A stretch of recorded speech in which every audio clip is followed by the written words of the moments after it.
In the small town of Black Creek, Montana, Ethan worked the night shift at a roadside gas station.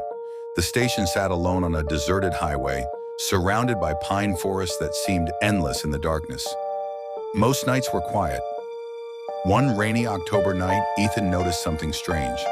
At exactly 2:13 a.m., the station phone rang. "Black Creek gas station," he answered. Only static came through the receiver. Then a weak voice whispered, "Don't let him see you." The call ended. Ethan checked the caller ID. It showed no number. He shrugged it off as a prank. 20 minutes later, the phone rang again. The same voice whispered, "He's outside." Ethan looked through the front windows. The parking lot was empty. Rain pounded the pavement. No cars, no people. Nothing. A chill crawled up his spine. At 3:01 a.m., the phone rang a third time. This time the voice sounded terrified. "Turn off the lights, now!" Ethan's hands trembled. Before he could respond, the line went dead. Suddenly, movement caught his eye.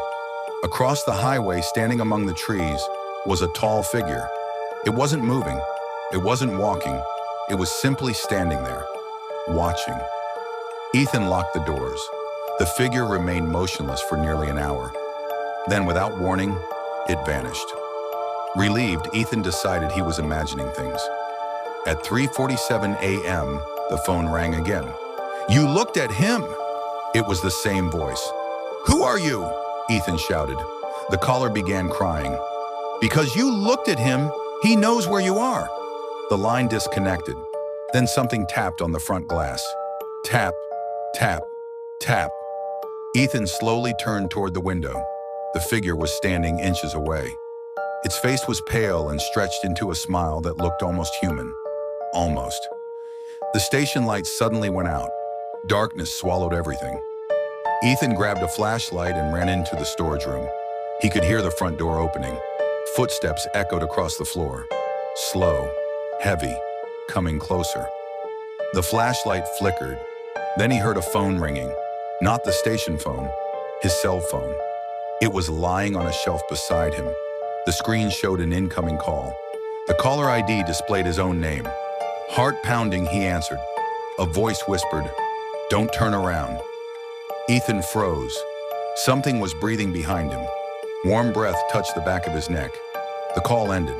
The next morning, police found the gas station empty. The doors were locked from the inside. Ethan had vanished without a trace. The only thing discovered was a security recording. At 3:58 a.m., the camera captured Ethan standing alone in the storage room. He suddenly smiled at the camera. Then he slowly turned toward the darkness behind him and walked into it. No one ever saw him again. But every year on rainy October nights, travelers passing Black Creek report receiving phone calls from an unknown number. When they answer, a frightened voice whispers, "Don't let him see you.